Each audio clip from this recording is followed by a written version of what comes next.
So let's get right into it. What is Shared AR? So Shared AR is a set of tools and services that we provide for you to help you create engaging AR experiences for the real world, and specifically for multiple users to engage in the same experience at the same time or over a period of time. And so when we talk about Shared AR at Niantic, we really kind of mean two things. One, the ability to put multiple people into a room, which is basically our room service, and then networking. So we also provide a networking server for you in South Central US. Again, everything's serverless. You don't have to manage any infrastructure. You don't have to take care of anything. But we provide APIs for you to be able to broadcast broadcast messages to multiple peers.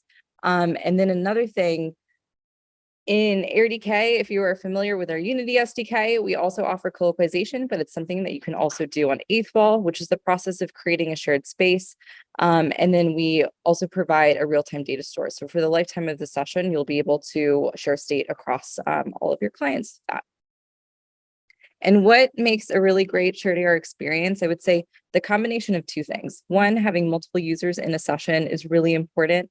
And then also sharing some sort of state, whether that's through networking and actually sending messages over our real-time server, or even just syncing state across our data store. And we'll be talking to you in our Create 8 workshop about different techniques and when to use either.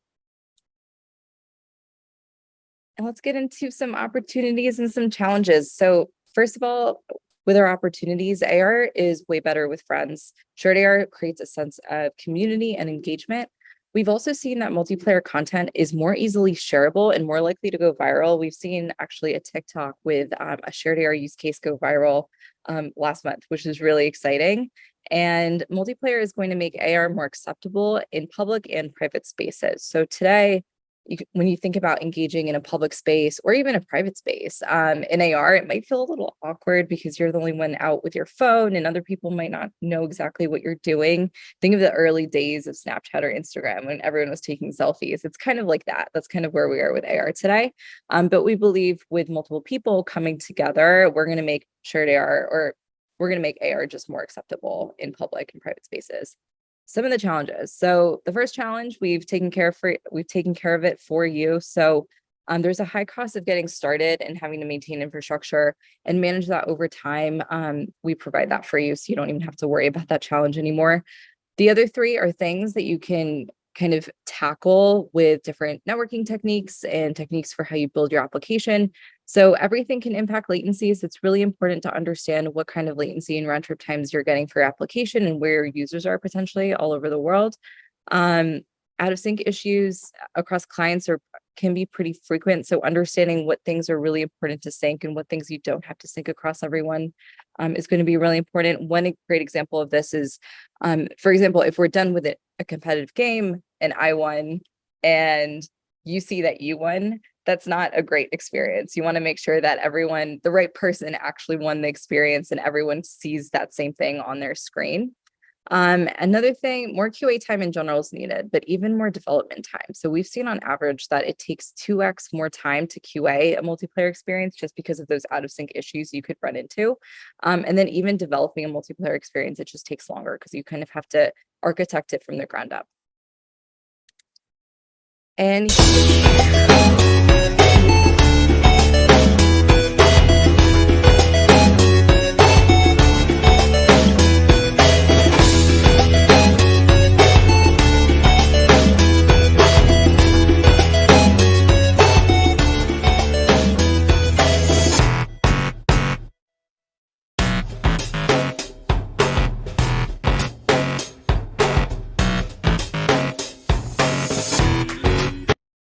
cool. So I don't know if you caught it in the last video, but in the last video, Trigger created a really fun experience where there was a pirate ship and there's one person driving the pirate ship and then two people on the sides aiming their cannons at the bullseye. And I thought that was a really fun and chaotic experience because it's cooperative, but it also forces people to talk to each other and cooperate to actually hit the bullseye. So I thought that would be a really chaotic and really fun experience. So something different than a typical like tic-tac-toe or a competitive experience that you may see. So let's get into the product a bit deeper. So again, our room service, we support up to 32 players per room. Rooms can live up to 1 month, but between 14 days to 1 month. We also have an in-memory data store, which is acceptable per room. Oh no, I hear myself. Okay, great. And then we also give over to lobby pages. So lobby pages are customizable by developers, and we allow you to easily join shared AR gameplay. So players can easily send out QR codes to their friends. If they're in a casual experience, we also allow you to give tooltips so you can share the QR code or the link with other friends as well. And it's all customizable. So we'll show some screens of that in a second. And then again, networking, we have a server located in central US. All our messages are relayed through that server. And you can use shared AR as an adapter to network dayframe out of the box. And here's another little demo experience to show how shared AR can be used just in a web experience as well.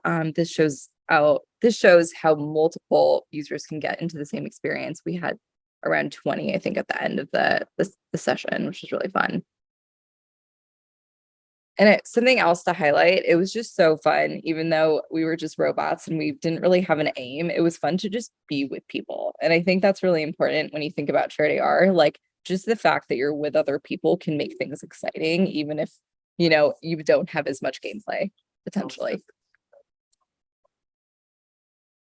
So some pricing to go over. We have limits for concurrent users with shared AR. So with our starter plan, we support up to 20 users. They're plus 100, pro 250. And enterprise, if you want to go above that, just please talk to us and we'll make sure we can provision that for you. And we have the space for those many users. But if you have any questions, feel free to reach out.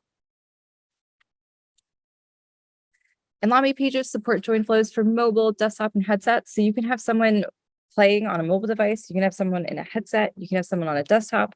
So that's really exciting. We also support remote shared AR experiences. So someone can be in North America, someone else can be somewhere else, and they can all be part of the same session and play together. And we also support turn-based experiences for long periods of time. So someone can join, do their turn, leave, someone else can join, do their turn, leave, but you're still part of a shared AR experience. And we give you all of these screens for you to customize and build. And depending on your max number of players, we'll adjust the screen size. You can also change your name, customize your username through the game. And yeah. And you can customize it. So these are just some fun customization options. So it should be really easy to drop this into your application. And we've thought about the boring stuff for you. So you don't have to think about how users join, how they ready up. We do all of that for you. Cool.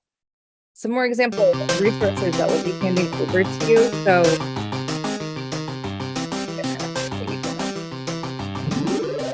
on the left, we have Hop, which is our sample project. And this is more of an advanced developer experience where you're going to figure out how to kind of synchronize hops, the spoon, and how to work with that with networking. Yeah, it's really exciting to try it out. It's a great example of an advanced multiplayer experience, and we'll be going in depth with our workshop on how to build this. On the right was a poster experience. It was an arcade sort of experience where we're going to try to... Ria, can you pause the video? We can't hear you. It's so loud. Thank you. Thanks. I was worried about that. So AR Arcade, it was by Powster, and it was on the back of everyone's badge at AWE. So it was really fun, and it supported up to 4 players. Again, a great example, and they'll be also speaking about their experiences with building with shared AR. So these are some great resources to start from. And then I'm going to pass it over to Pablo to introduce Brian. Thanks so much. Thank you so much. Thank you for that presentation, Ria. That was super informative. If you all have any questions for Ria regarding shared AR, please feel free to use the Q&A here in Zoom, and she'll be able to answer them at the end of the session as well.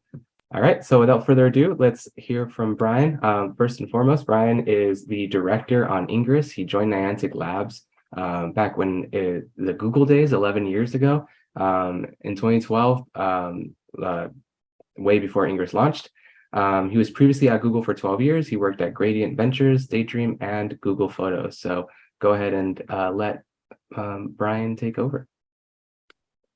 Cool. Thanks so much. Yeah, like Pablo mentioned, I'm the director on Ingress. My pronouns are he, him. Let me just share my screen real quick.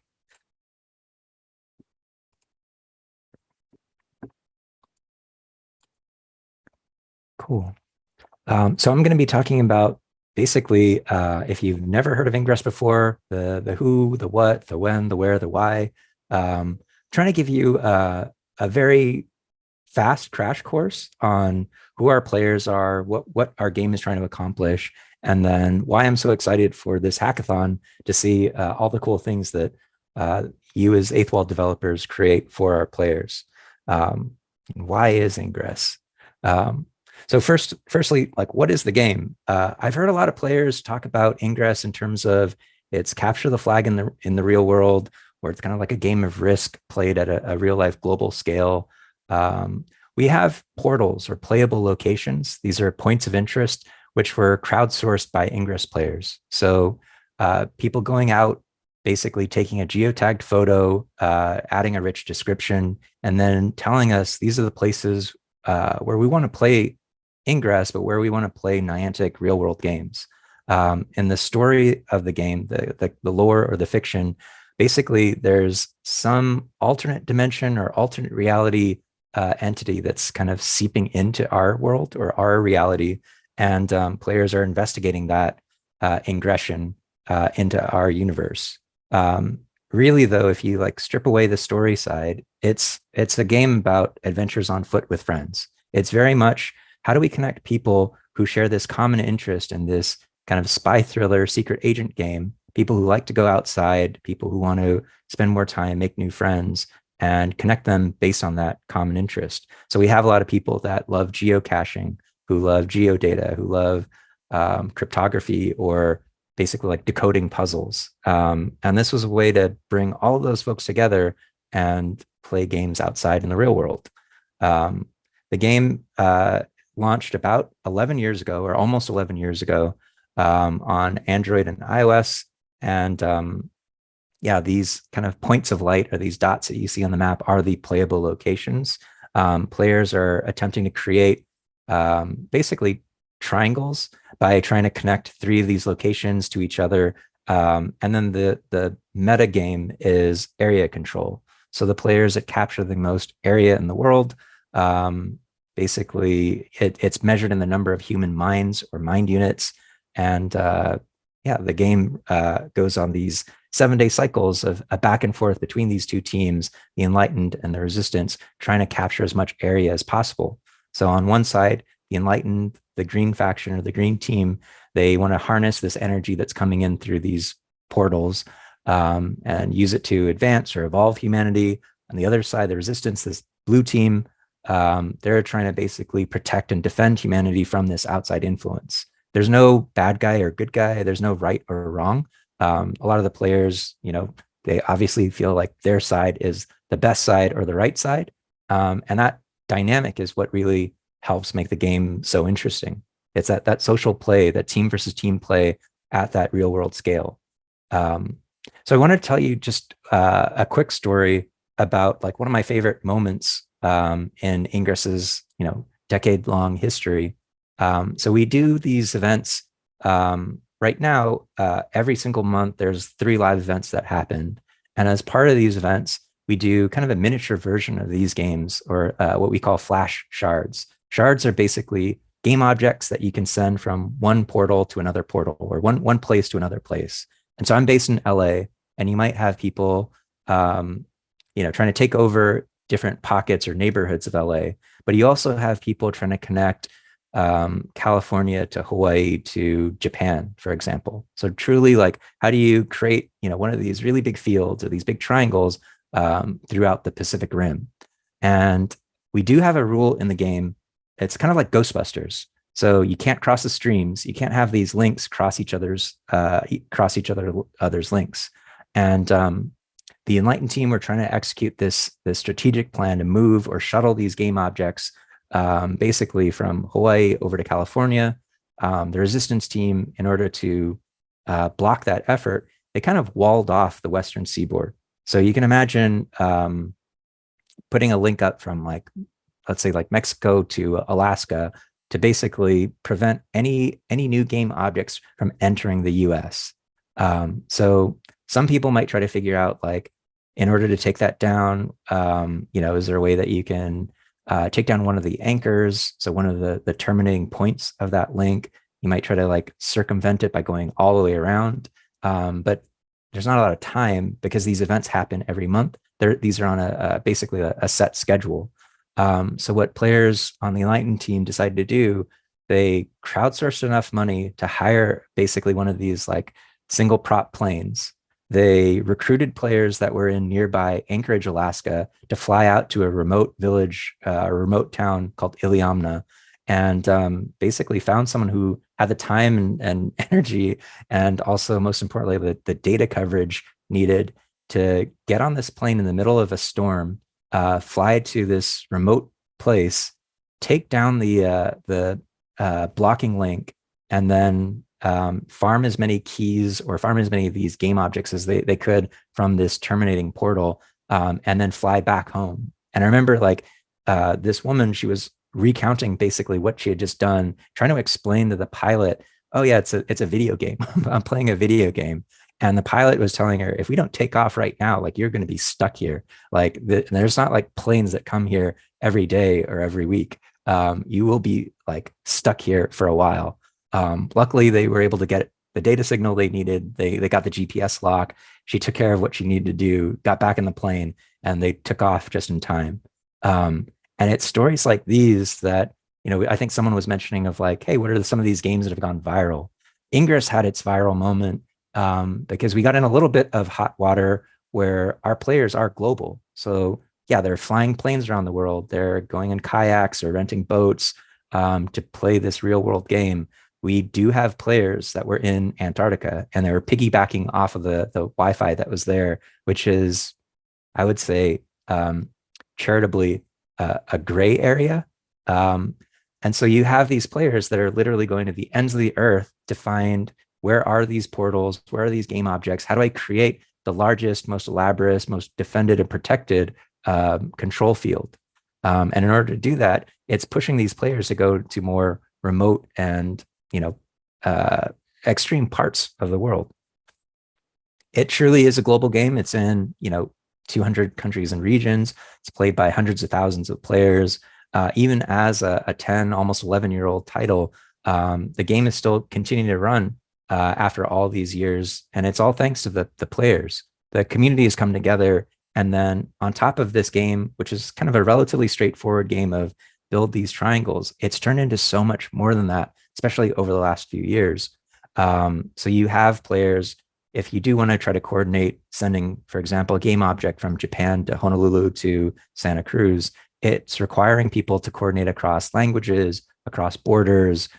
There's so many complex and strategic things that you need to worry about, not even including operational security of, it's a spy game. It's a game where you hack these portals. How do you make sure that this information or intel doesn't leak to the opposing side? And that's all the stuff that I feel like makes Ingress the most fascinating and long-standing real-world game that I've ever played before. So why are we doing all this? Ingress was Niantic's very first title, and I think it's the epitome, or really the exemplar game of what Niantic is trying to do as a company, which is these pillars of exercise and exploration and real-world social. So you're getting these players to go out and discover new places. So, going literally to Antarctica or these like remote towns, or just rediscovering the areas that are around them. So often we hear from players say, hey, there's like a park that's just down the street from me. And I just, I walked by it a dozen times. I just never realized it was there. But Ingress made me stop and notice because there was portals, or there was a Machina portal or a enemy field I needed to take down in that area. You'd certainly hear stories of people saying, I'm trying to get my 10,000 steps in, or my 8 kilometers per day, so that I can craft these game objects, these kinetic capsules. And just in the process of playing the game, I've lost 10 pounds or 20 pounds, or, gotten more healthy as a result. And then my favorite is just all the stories from players telling us that they met their best friend or they met their significant other through the game. And because the game is now going into its 11th year, those stories have kind of evolved over time from I've met my significant other to, hey, let me introduce you to my Ingress baby. And yeah, that's really like what gets me super excited about this game is just how far reaching it's been in terms of the places, but also just the impact it's had on our player base, on the people who play the game. It's a super tight knit niche community of people that care so deeply about this game and this community of people. Yeah, it really is something special. And at the end of the day, that's really what makes Ingress is it's the player base. And one of the things that we talk a lot about on the team is how do we do right by that player base? How do we do right by our community by shipping things that our players will thank us for building? And that's why I'm super excited to be talking to you all as Eighth Wall developers. When I led developer marketing at Google, one of the things that especially on the Daydream side or on the pre AR core, we had something called Tango. Something that Tango developers would talk a lot about is just how do we get people to use our app or use our experience or just try it out. And that's one of the things that you won't have to worry too deeply about here, because we have all of these thousands of Ingress players coming together for Ingress anomalies or mission days or our meetups or our community day or kind of player driven community events where they're meeting together every month, multiple times per month in specific cities around the world. So an XM anomaly, one way to think about that is kind of like a raid in real life. So you have thousands of people converge on a city. We have a big one happening in Kobe, Japan in September, which will probably be our biggest one of the year. We're expecting thousands of players to converge on the city for that. Mission days are player-driven UGC, basically like walking tours of neighborhoods. We have an Ingress van. So we have a literal van that we drive around the US.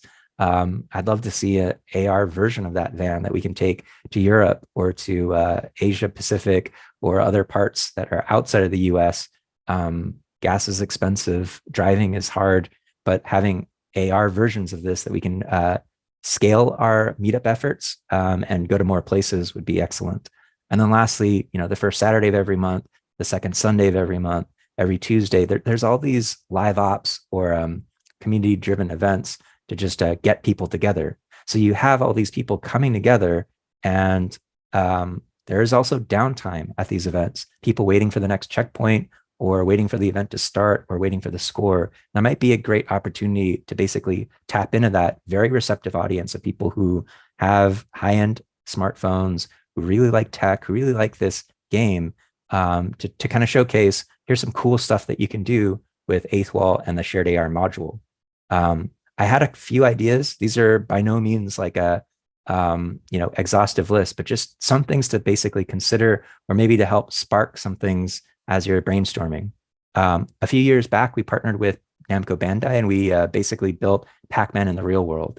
But with Shared AR, one of the thoughts that I had was, what if you did something that was more multiplayer? So not just one Pac-Man against these ghosts, but if you had six Pac people against 24 ghosts, and do some kind of like real world geotag event of again, more team versus team, which taps into a lot of what Ingress players enjoy.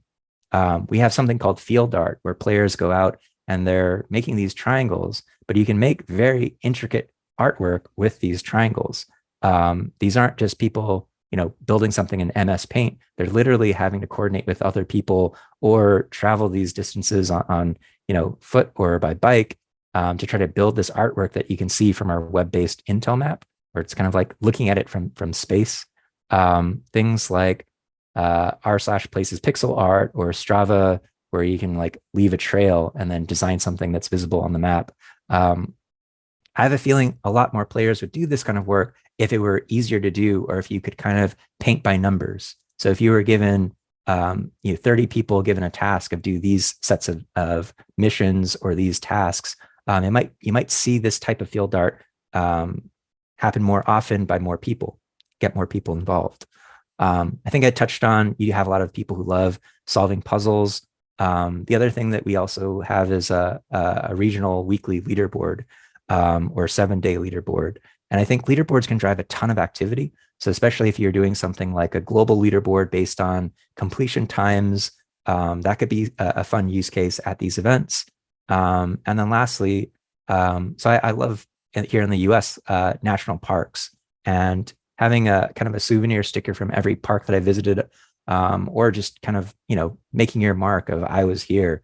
If you had something like an AR version of our Ingress van, the NL1331 van, maybe it'd be fun to have players leave persistent AR markers on that van of, hey, I'm from LA, I'm from SF, I'm from Tokyo, I'm from, Dresden. It'd be kind of interesting to see all of those places just represented on the map.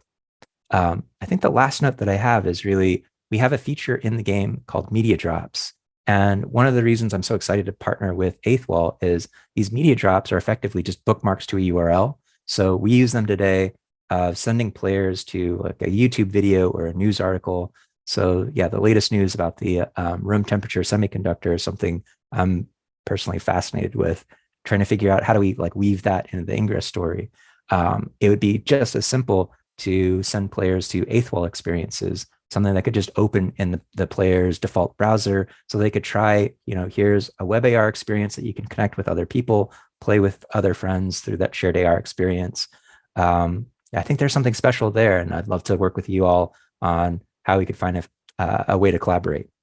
So with that, I think I'll hand it back over to Pablo from the Eighth Wall team. Awesome. Thank you so much, Brian, for that very detailed presentation. Sorry, y'all, excuse me. I'm still dealing with some COVID symptoms, so occasionally my voice will break. But I've noticed someone is sharing their phone screen while playing Ingress. So I don't know if you all have noticed that or caught that, but there's the Hero T is playing Ingress while in this event, which is really cool. So thank you for that. Love that. Yeah, and I believe here's from Japan. Awesome. So. Yeah. Wow, the time difference. Oh my God, thank you for joining. All right, so without further ado, and if you all have, just really quickly before I get into the info about the challenge, if you have any questions, additional questions, please use the Q&A, and we'll go ahead and answer those after this section. Also, our team is in the chat as well, so they can answer them directly there. All right, so the actual challenge itself is officially begun as of today. So if you go to our dev post link that I shared a moment ago in the chat, you will be able to register for the challenge, and there you will find a lot of information, including some resources that are super important. Also, all of the upcoming events are linked there as well. The links to join our dev Slack for additional support is also linked there. So please feel free to head over there and register for that. So yeah, just wanted to share a quick video with you all. Oh, wait 1 second. I think I did it without audio. There we go. Here we go.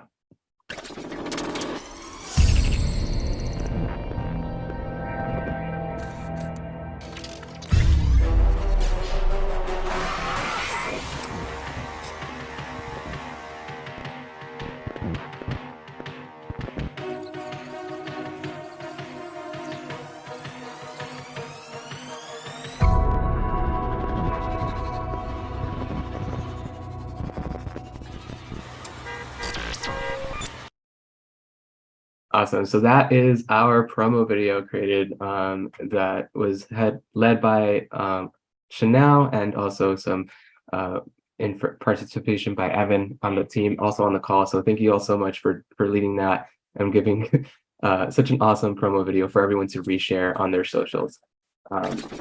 See, I think because I did this full screen, I can't get out of the slide. So apologies for that. Bear with me just a quick second. Good thing to note for next time. All right, so our challenge programming throughout the month will include a couple of things, a couple of events for you all, and then a couple of one-on-one sessions with our team. So first and foremost, this is our info session happening today. Coming up next week, actually coming up, before I get into that, sorry about the date there being wrong, but coming up this Thursday is an ideation session and a team forming event. So that is August 3rd, not August 1st. Apologies for that. And that will be a great time for you all to pitch your initial ideas. And we will have a fun collaborative way for you all to write down your ideas for all of our team members to see and help you all come up with the right ideation process with regards to shared AR and also for the Ingress player community. Additionally, we will have a create workshop next week, August 8th, from 11 a.m. to 12 p.m. So you can find and RSVP that for that event at events.afol.com. And then lastly, we will have an ATalks event that will be hosted by our friends at Palster, who have experience creating shared AR projects. They actually, some of you may have been at AWE in June, and that they actually created an experience that was used and played there by everyone. Next week, throughout the full week, starting August 8th, we will have a project consultations one-on-one. So that is a couple of events that you will be able to sign up for one-on-one project consultations. And then as we get deeper into the month, we will have one-on-one developer support from our support team. So we'll release those dates in the dev Slack as we get closer to that, and you all will be able to sign up for those sessions. All right, so now our prizes. So we will have one grand prize for this challenge, which will be a $4,000 cash prize. You'll also be featured in a blog post, and you'll have a meeting with Niantic staff to discuss your project and also get direct feedback on your project. And then we will also have 3 Ingress mission prizes and 3 most original shared AR prizes, with an additional 1 community favorite prize. And for those of you with a keen eye, you'll notice that this is the 1331 number that Ingress uses for their bus. The importance of that is that it is essentially the call sign for the van, for the Ingress van, and it's a palindrome number. So 1331 forward and backwards, which is really cool from the Ingress team. For the judging criteria for this challenge, it will be 4 criteria. So the first will be based on the theme of shared AR. How well did you use the shared AR? Innovation, how innovative is your product? The mission, for some of you that have participated in challenges in the past, usually is Niantic's mission. For this time, it's Ingress's mission. So keep that in mind. And then lastly, how complete is your project? We know that this is a month-long challenge, but you all obviously are busy at times. So that is something that will be taken into consideration as well. All right, so another thing that is new for some of you all is that we are moving from Itch as a submission page to dev post. So this is fairly new, but it's still pretty straightforward. You will be able to find a lot of information there, all of the rules, some resources, and all of that information on the dev post side. And additionally, for your submissions this time, you will submit a featured page, an AFOL featured page. I will share with you all in a second a resource doc that will have all of the information and make sure that you all have all the information to create a featured page. But a good example is the wall project that was shared by Niantic not too long ago, which is a really cool AR and AI experience. So I'll go ahead and drop that link in the chat soon. Each team or individual can submit up to 3 submissions, and then all submissions are due September 4th by 11:59 Pacific time, so midnight.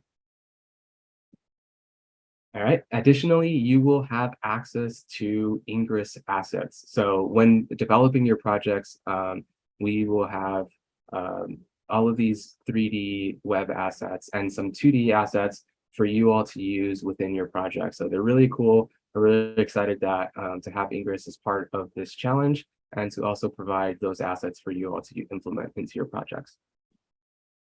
Lastly, if you all can more than welcome to scan this QR code, which will take you to your resource guide. Some of the things to note is that some of the assets will still be rolling in, but for the most part, this is ready to go, and you all will be able to get some resources with regards to shared AR and Ingress here as well. And then lastly, we will be continuing communication in Dev Slack, both in announcements and challenges. So for those of you that are already a part of the AFOL Dev Slack, you're all familiar with these channels. But if you're not and you haven't joined the challenges channel, please join that. You can find that by clicking on the drop down in channels and then adding the challenges channel to your Slack. Additionally, we also have the help and support channel there where our dev support team offers solutions to some of your more technical questions. So if you have more technical questions, please drop those in that help and support channel. All right, so I know we've had some questions answered in the Q&A, but we do have one more coming in. I'm just going to quickly review the questions that were answered for the sake of the recording. I'm sure that those watching this after the fact will find it helpful to have those questions and answers. So first one here is, what is the maximum area in a shared AR space? Then Ria answered, since we don't support shared spaces out of the box yet, there's no max area limit. But if you implement this yourself with image targets or VPS tracking, or VPS tracking will get worse as you get more distant from the image target or mapped area. We also support some remote shared AR experiences. Next question from Danny. Do we have to build our game for the 3 platform, or can it be only for one, like mobile or desktop or headset? And then Ria actually put great plug here. With metaversal deployment, you can have users in either desktop, mobile, or headset within the same session. So that's a really great feature of AFOL, so you don't have to worry about deploying more than once. And next up, we have a question from Syed. Let me know if I'm pronouncing that incorrectly. What are some tips in handling user authentication, login systems with username password combos, or is there interest in other forms such as fingerprint or facial recognition? I'm asking just in general with AR apps too, not just Ingress. And Ria answered, the AFOL platform supports user identity within the player data module, and she provided a link for more information on that.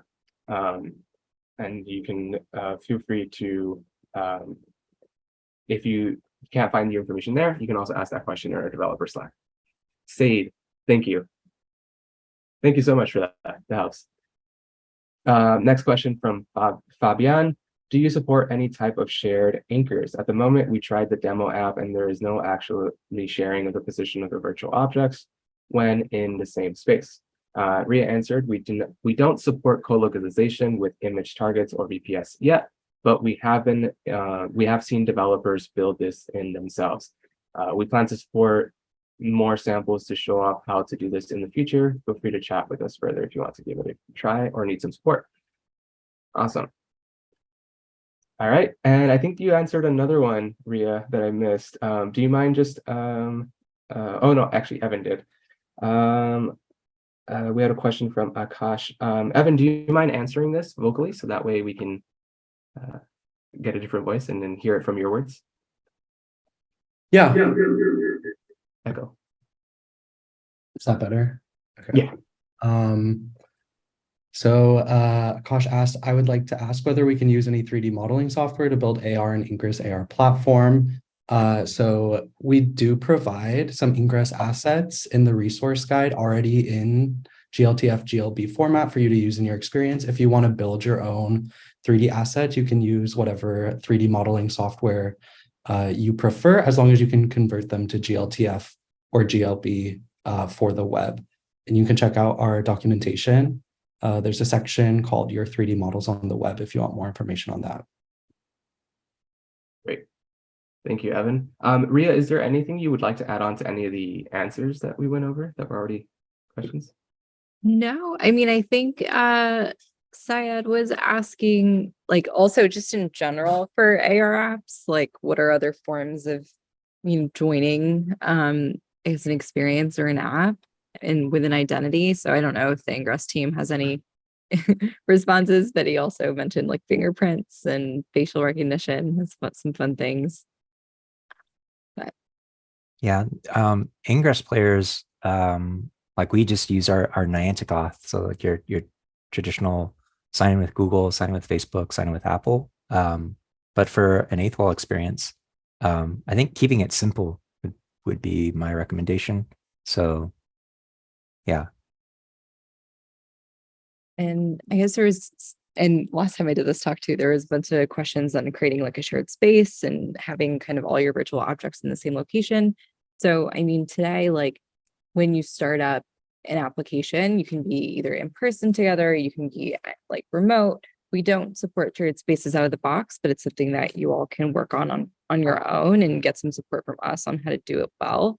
But we plan on supporting this in samples in the future, and we've seen developers do it. So we definitely think it's possible, and it will add an extra layer of, everyone feeling like they're in the same space at the same time. But we've also seen that just jumping into an AR session, even if you're in person and having, your experience maybe show up in a slightly different location is also totally fine. All the network messages get sent, you see all the same state for the game. So yeah, we'll be supporting that soon. Cool. Awesome. We have 2 new questions. I know Evan's typing an answer, but feel free to answer verbally as well. Oh, it just went away. It was regarding 3D assets in gltf format. Evan, do you want to read your answer? Sure. The question is, so we can only use 3D assets in gltf format, right? It's possible to use other file formats, but gltf, GLB is by far the best format for web AR. It's the smallest file size compared to other models. It has great performance and versatile feature support. So we recommend using GLB for all of your models. Great. Cool. Thank you so much. And then we had a question regarding judging criteria. Right now, we don't have more details than what I shared in the slides, but we will have those. We probably add those in the dev post later in the month. But if I'll just go back real quick and share that slide with you again. So here we are. And then we can do a deeper breakdown. Well, once again, thank you all so much for joining and for your interest and participation in this challenge. We're really excited about this, and the collaboration with Ingress, of course, is a huge element of it.